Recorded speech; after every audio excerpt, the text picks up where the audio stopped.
Hello பசங்களா, good morning. இன்றைக்கி எனக்கு கொஞ்சம் உடம்பு சரியில்லை. சீரியஸாக ஒன்றும் இல்லை. நேற்று ரூட் கெனால் பண்ணாங்க. அதனால் பெயின் கில்லர்லாம் கொடுத்ததுனால கொஞ்சம் ட்ரௌசினஸ் அதிகமாக இருக்குது. அதனால் எவ்வளோ சிம்பிளாக எவ்வளோ ஈஸியாக ஒரு மீல் ப்ரிப்பேர் பண்ணலாம் அப்படின்ட்டு காட்ட போகிறேன். நேற்றும் நாங்கள் ஹோட்டலில் ஆர்டர் பண்ணி தான் சாப்பிட்டோம். வீட்டில் தாத்தாலாம் இருக்காங்க. டெய்லி ஹோட்டலில் சாப்பிட்டாக்கா ஸ்டமக் ப்ராப்ளம் அந்த மாதிரிலாம் வரும். அதனால் ரொம்ப சிம்பிளாகவும் ஈஸியாகவும் செய்கிற மாதிரி ஒரு ப்ரிப்பரேஷன் எப்படி பண்ணலான்னு சொல்லிட்டு பார்க்கலாம். ஓகே, இன்றைக்கி நான் வெஜ் பிரியாணியும் அதுக்கப்புறம் கொஞ்சோண்டு ரைஸு. எனக்கு காரம்லாம் சாப்பிடக்கூடாதுன்னு சொல்லியிருக்காங்க. அதனால் தயிர் சாதம் சாப்பிட்லான்னு சொல்லிட்டு நான் கொஞ்சமாக ரைஸ் வச்சுருக்கேன். அவ்வளோதான். வெஜ் ரைஸ்க்கு என்னென்ன வேணும்னு பார்த்துக்கலாம். ஒரு சில காய்கறிகள் இருக்கலாம், இல்லாமல் இருக்கலாம், கூட குறைச்சிருக்கலாம். எக்ஸ்ட்ரா நீங்கள் மஷ்ரூம்ஸ் அந்த மாதிரிலாம் கூட போட்டுக்கலாம். இப்போதைக்கு நான் வீட்டில் இருக்கிறத வச்சு தான் செய்ய போகிறேன். வெங்காயம் கண்டிப்பாக வேணும். கேரட்டு, பீன்ஸு, பொட்டேட்டோ நிறைய பேர் வெஜிடபிள் ரைஸ்க்கு போட மாட்டாங்க. ஆனால் போட்டு பாருங்கள், ரொம்ப நல்லாயிருக்கும். அப்புறம் காலிஃப்ளவர் இருக்குது, பீட்ரூட்டு, அப்புறம் தக்காளி, அப்புறம் இங்கே சோயா சங்ஸ் கொஞ்சம் போட்டுக்கிறேன். அடுத்தது வீட்டில் கொஞ்சம் பட்டாணி இருக்குது. அது ஃப்ரோசன் பட்டாணி இருந்ததுனால நான் அதை அப்படியே யூஸ் பண்ணிக்கிறேன். சீசன் சமயத்தில் பட்டாணி வாங்கி எப்படி ஃப்ரோசன் பண்ணுறது அப்படின்றது நான் உங்களுக்கு ஒரு வீடியோ பண்ணி போடுறேன். அதுக்கப்புறம் ரைஸ் நான் பிரியாணி ரைஸ்லாம் யூஸ் பண்ணல. சாதாரணமாக நம்ம லோக்கல் ஷாப்பில் கிடைக்கும் இல்லையா, பொன்னி பச்சரிசின்னு சொல்லி கேட்டிங்கனாக்கா கொடுப்பாங்க. அந்த ரைஸ் அதை கழுவி ஊற வச்சுருக்கேன். அது மினிமம் ஒரு 1/2 hour ஊறணும். அதுக்கப்புறம் குருமாவுக்கு கொஞ்சம் தேங்காய், பிரியாணிக்கு லெமன் வச்சுருக்கேன். குருமாவும் எப்படி செய்கிறது, அது ஒரு ஈஸியாக, அது ஒரு என்ன சொல்கிறது, அது ஒரு தில்லாலங்கடி வேலை பண்ணி ஒரு குருமா வைப்பேன். இது மாதிரி முடியாத சமயத்தில். அது ஆக்சுவலி வீட்டில் இருக்கிறவங்களுக்கே தெரியாது, இன்றைக்கி தான் தெரிஞ்சுக்குவாங்க. அதுக்கப்புறம் தயிர், அவ்வளோதான். இப்போதைக்கு நம்ம எப்படி செய்யலாம் அப்படின்னு சொல்லிட்டு பார்த்துடலாம். அதுவும் இல்லாமல் இன்றைக்கி நான் குக்கரில் தான் செய்ய போகிறேன். தம் கட்டணும் அதெல்லாம் கிடையாது. குக்கரில் பிரியாணி எப்படி செய்கிறது அப்படிங்கிறதும் நீங்கள் கற்றுக்கலாம். ஓகேவா? எனக்கு பாட்டிலில் வச்சுட்டு ஆயில் யூஸ் பண்ணுறது கொஞ்சம் இன்கன்வீனியண்ட்டாக இருக்குது. அதனால திருப்பி நான் அந்த பாக்ஸுக்கே மாற்றிட்டேன். சில்வர் பாக்ஸுக்கே மாற்றிட்டேன். நான் ஆக்சுவலி கிளாஸ் பாட்டில் இருக்கும்ல, அந்த போர் பண்ணுற மாதிரி அதெல்லாம் வாங்கினேன். அது பேஸ் சரி இருக்காது, கீழே விழுந்துகிட்டே இருக்கும். ஒரு வாட்டி பாட்டில் எண்ணெயோடு விழுந்து அந்த பாட்டில் உடஞ்சிருச்சு. அதனால் நான் அந்த மாதிரி பேஸ்லெஸ்ஸாக இருக்கிற ஹைட்டான ஆயில் கேனை நான் ரெக்கமெண்ட் பண்ண மாட்டேன். நீங்கள் பேஸ் பெருசாக இருக்கிற கிளாஸ் கண்டெய்னர்ஸ் நீங்கள் யூஸ் பண்ணுறதுனா பண்ணிக்கோங்க. எனக்கு இது ஆயில் ஊற்றுறதுக்கு அளவு கரெக்டாக தெரியுது. எனக்கு பாட்டிலில் ஊற்றும் போது எனக்கு அந்த அளவுக்கு எக்ஸாக்டாக தெரியல. வெஜிடபிள் ரைஸுக்கும் உங்களுக்கு ஃபேட்டெல்லாம் எதுவுமே இருக்காது. அதனால் கொஞ்சம் ஆயில் கொஞ்சம் கூட ஊற்றிக்கோங்க. ஒரு 50 ml வரைக்கும் ஊற்றிக்கோங்க. இது ஒரு 50 ml ஆயில் ஊற்றிக்கோங்க. அதுக்கப்புறம் ஒரு ஸ்பூன் நெய்யும் போட்டுக்கோங்க. எண்ணெயும் நெய்யும் ஊற்றிருக்கோம். கொஞ்சம் காயட்டும். காயும்போது 2 பச்சை மிளகாய், அப்புறம் ரம்பை இலையும் வெங்காயம் எப்படி கட் பண்ணியிருக்கேன் பார்த்தீங்களா? இது உங்களுக்கு ஈஸியாக வதங்கிடும். இப்போ நிறைய பேர் கெஸ்ட்டு வராங்க, நீங்கள் வெங்காயம்லாம் அரியணும் அப்படின்ற சமயத்தில் நீங்கள் ஸ்லைஸ் பண்ணிட்டு இருக்கணும்லாம் அவசியம் கிடையாது. இந்த மாதிரி பண்ணிங்கனாக்கா உங்களுக்கு சீக்கிரமாக வெங்காயம் வதங்கிடும், கஷ்டமே தெரியாது உங்களுக்கு. இன்றைக்கி என்கிட்ட புதினா இலை கிடையாது. அது இல்லைனாலும் ஒன்றும் பிரச்சனை இல்லை. இது இருந்தால் தான் சமைக்கணும், அப்போ தான் டேஸ்ட் வரும் அப்படின்லாம் ஒன்றும் கிடையாது. இருந்தால் நல்லது. இன்றைக்கி இல்லை. நான் ரம்பை இலையும் கொத்தமல்லி இலையும் மட்டும்தான் வச்சுருக்கேன். நான் அதை வச்சு சமைக்கிறேன். ஸோ இந்த டைப் பிரியாணிக்கு மசாலா எப்படி போடுவேன்னா, பிரியாணி மசாலா அதெல்லாம் எதுவுமே கிடையாது, தாளிக்கிறதுன்னு எதுவும் கிடையாது. இதில் போடுறது மசாலா கொஞ்சம் பட்டை, 2 ஏலக்காய், ஒரு 5 கிராம்பு, அவ்வளோதான். போட்டுட்டு கொஞ்சோண்டு தேங்காய் போடணும், அவ்வளோதான். ஒரு ஸ்பூன் அளவுக்கு தேங்காய். இதை போட்டு நீங்கள் அரைச்சிக்கோங்க. ரொம்ப சவன்னு வெங்காயம் வதக்கணும்னு அவசியம் கிடையாது. இந்த மாதிரி லைட்டாக ரெட்டானாலே போதும். இதே மாதிரி வெஜிடபிள் பிரியாணிக்கு ரொம்பலாம் இஞ்சி பூண்டு பேஸ்ட் போடாதீங்க. 2 டீஸ்பூன் மட்டும் போட்டால் போதும். அதுதான். அளவெல்லாம் டிஸ்கிரிப்ஷனில் கொடுக்குறேன். இப்போ நீங்கள் எப்படி செய்கிறோம் அப்படின்றத மட்டும் பார்த்துக்கோங்க.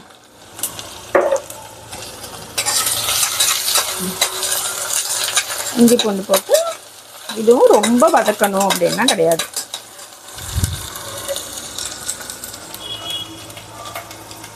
இந்த சமயத்தில் வந்து நீங்கள் தக்காளி, அதுக்கப்புறம் பட்டாணி வந்து நல்லா கழுவியாச்சு.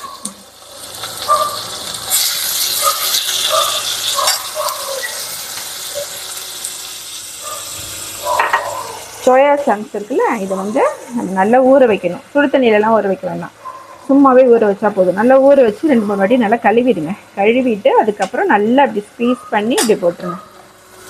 அவ்வளோதான். இதில் வந்து ப்ரெட் இருக்குது பார்த்தீங்களா, ப்ரெட்டை கூட நெய்யில் வறுத்து போடுவாங்க.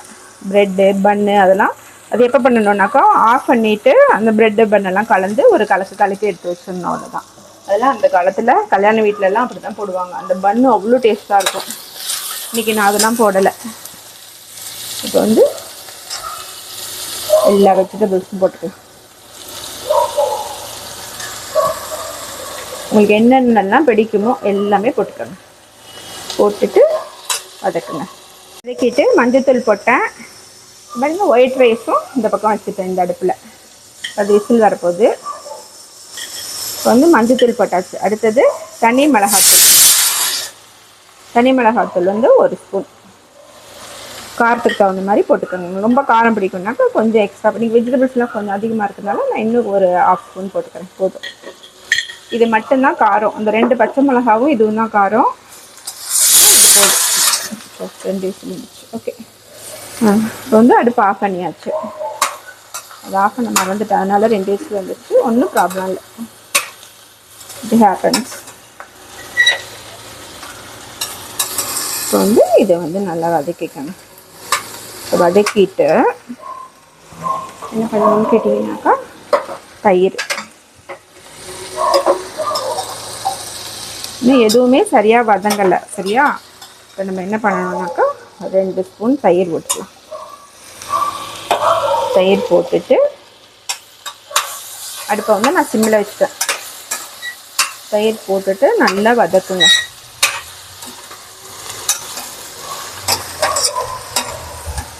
வதக்கிட்டு ஒரு தட்டு போட்டு மூடிடுங்க. சும்மா ஒரு தட்டு போட்டு மூடிடணும்.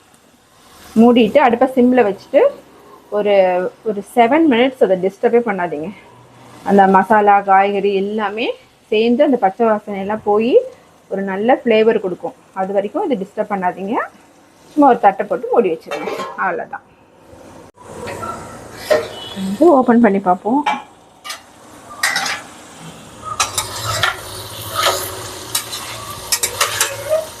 பாருங்க, நல்லா வெந்துருச்சு. இப்போ நான் வந்து ஒரு தில்லாலங்கடி வேலை பார்ப்பேன்னு சொன்னேன் இல்லையா, நம்ம டீசெண்டாக ஹேக்குன்னு வச்சுக்கோ. நம்ம வந்து ஒரு ஹேக் பார்க்க போகிறோம். இப்போ நான் திரும்பி குருமா வைக்கணும் அப்படின்னு. எங்கள் வீட்டில் வந்து பிரியாணி செஞ்சால் குருமா இல்லாமல் சாப்பிட மாட்டாங்க. வெறும் ரைத்தாலாம் கொடுத்தா சாப்பிட மாட்டாங்க. ஸோ சொன்னாலும் கேட்க மாட்டாங்க. நம்மளும் லைட்டாக அவங்கள ஏமாற்றலாம் அப்படின்னு சொல்லிட்டு நான் இதெல்லாம் பண்ணுவேன். என்னென்னாக்கா இந்த வதக்குன்னு பார்த்தீங்களா, இது நான் மட்டன் சிக்கன்லேயும் பண்ணுவேன். இந்த வதக்குன்னு திரும்பி நம்மளுக்கு வதக்கிற வேலை மிச்சம். இந்த வெஜிடபிள்ஸ்லேயே கொஞ்சமாக இவ்வளோதான். இது எடுத்து எண்ணெய் சட்டியில் போட்டுக்கோங்க. இதை என்ன செய்யறதுன்னு நம்ம அப்புறமா பார்க்கலாம். ஓகே, இதை வச்சுருவோம். பண்ணி இதை கவனிப்போம். நம்ம அரைச்சி வச்சோம் இல்லையா பிரியாணிக்காக, தேங்காயும் பட்டை, கிராம்பு, ஏலக்காய், அதை வந்து இதில் ஊற்றிடுவோம். ஊற்றிட்டு ஒரு 1/2 கப்பு தண்ணி ஊற்றிருப்போமா. இந்தாங்க. எனக்கு வந்து நான் அந்த குட்டி டம்ளரில் 3 டம்ளர் போட்டேன். அதாவது 100 கிராம் டம்ளர் காம்பன்லேயே அதில் வந்து எனக்கு இந்த சொம்பு வந்து கரெக்டாக இருக்கும். ஒரு டம்ளருக்கு இதில் வந்து ஒரு சொம்பு தண்ணி வந்து எனக்கு கரெக்டாக இருக்கும். ஆல்ரெடி நான் வந்து 1/2 வந்து தேங்காய் கழுவி ஊற்றிட்டேன். இப்போ வந்து 1, அதுக்கப்புறம் 2, அடுத்தது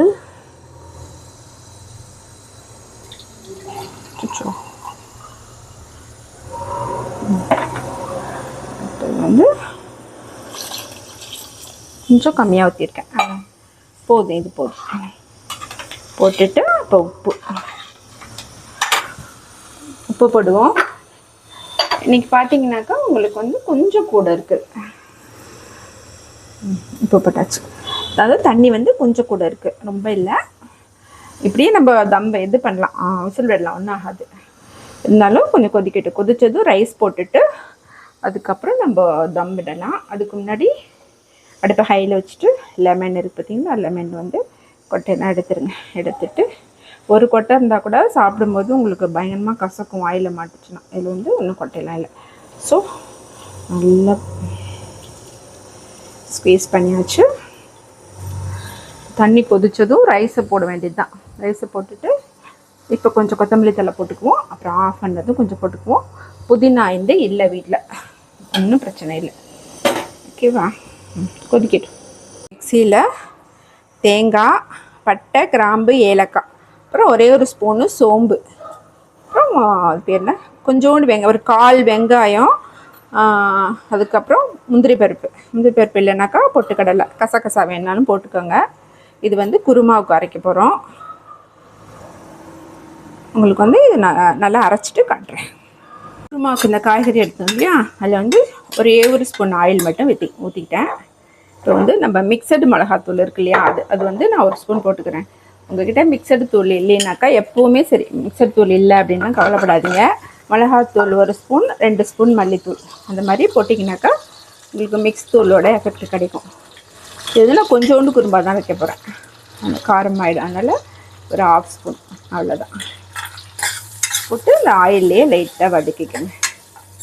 இது ஆல்ரெடி 75% வெந்த காய்கறி தான். அவ்வளோதான் வந்துருச்சா? இப்போ வந்து நான் சொன்னேன் இல்லையா, தேங்காய் எல்லாம் போட்டு அரைச்சோம்ல, தேங்காய், முந்திரி பருப்பு, அதெல்லாம் அந்த தேங்காயை வந்து ஊற்றிக்கங்க. ஊற்றிட்டு இதையும் போட்டு கொஞ்சம் தண்ணி ஊற்றிக்கிட்டு நல்லா கொதிக்க வைங்க. நல்லா கொதிக்க வச்சுட்டு கொஞ்சம் கொத்தமல்லி தழை போட்டு ஆஃப் பண்ணிட்டீங்கன்னு வச்சுக்கோங்க. உப்பு போட்டுக்கணும். இவ்வளோதான். இந்த குருமா ரெடி. எப்போ பிரியாணி பண்ணாலும் குருமான்னு கேட்பாங்க. நான் இது அந்த மாதிரி பண்ணிடுவேன். தால்ச்சா வந்து தனியாக பண்ணுவேன், அது பருப்பெல்லாம் போட்டு பண்ணணும், அது தனி. இது வந்து சிம்பிளாக உடம்பு முடியாத அன்றைக்கி இது மாதிரி பண்ணி கொடுக்கணும்.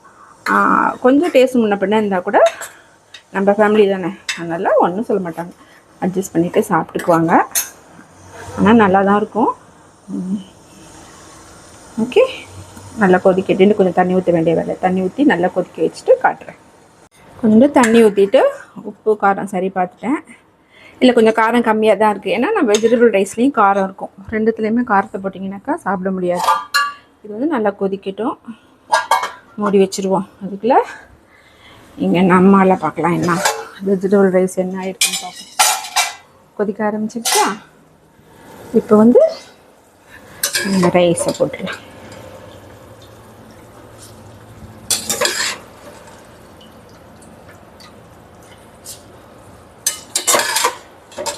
இப்போ வந்து உங்கள்கிட்ட இஞ்சி பூண்டு பேஸ்ட் இல்லை, பிரியாணி செய்கிறீங்க, அதுவும் ஒன்றும் பிரச்சனை கிடையாது.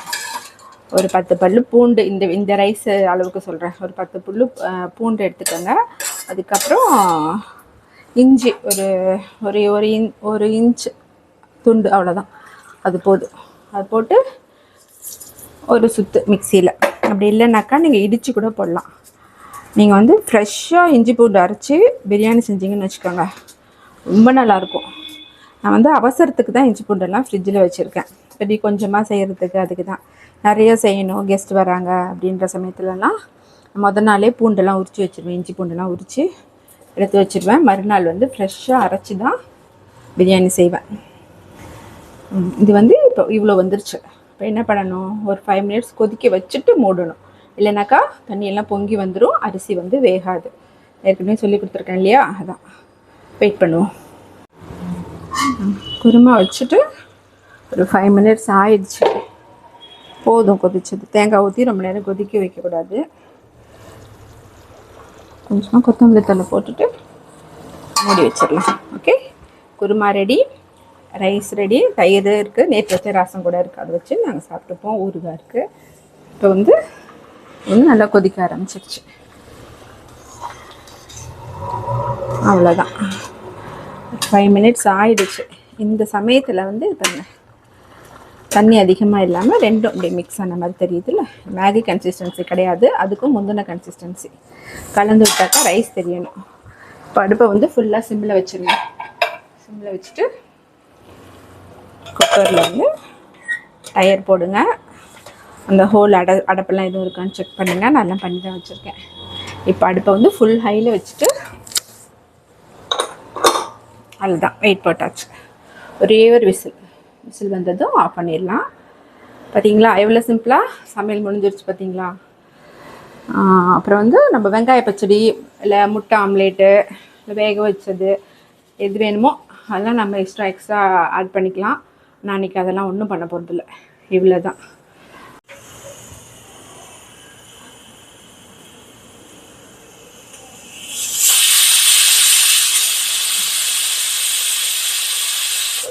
ஒரு விசில் வந்துருச்சு. அடுப்பை வந்து ஆஃப் பண்ணிட்டேன். விசில் அடங்க போகுது. லைட்டாக இருக்குது. ஓகே, இதை நம்ம ஓப்பன் பண்ணி பார்க்கலாம் இருக்குன்னு பாருங்கள். இப்போ வந்து கொத்தமல்லி தழை போட்டுக்கலாம். உங்களுக்கு வேணும்னா நெய் போட்டுக்கோங்க. காமிக்கிறேன்.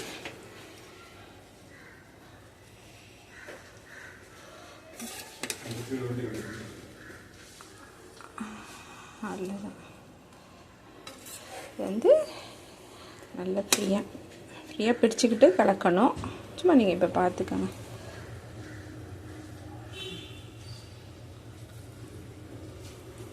எப்படி தெரியுதா உங்களுக்கு? இவ்வளோ பர்ஃபெக்டாக வந்திருக்கு பார்த்தீங்களா. அவ்வளோதான். நான் வந்து ஒரு 10 o'clock ஆரம்பித்தேன். இப்போ வந்து 11 ஆகுது. இதை தம் போட்டுட்டு நான் போய் குளிச்சுட்டு திருப்பி எனக்கு அப்பாயின்மெண்ட் இருக்குது. அதுக்கும் நான் ரெடி ஆகிட்டேன். ஸோ குருமாவும் பாருங்கள் ரெடியாக இருக்கா. அவ்வளோதான். நான் இப்போ டாக்டர் வீட்டுக்கு தான் போகிறேன். அப்பாயின்மெண்ட்டு முன்ன பின்ன ஆகும் வரத்துக்கு. எங்கள் வீட்டில் இருக்கிறவங்களே என்னை எதிர்பார்க்க மாட்டாங்க. அவங்களே போட்டு சாப்பிட்டுப்பாங்க. சமைச்சு மட்டும் வச்சுட்டா போதும்.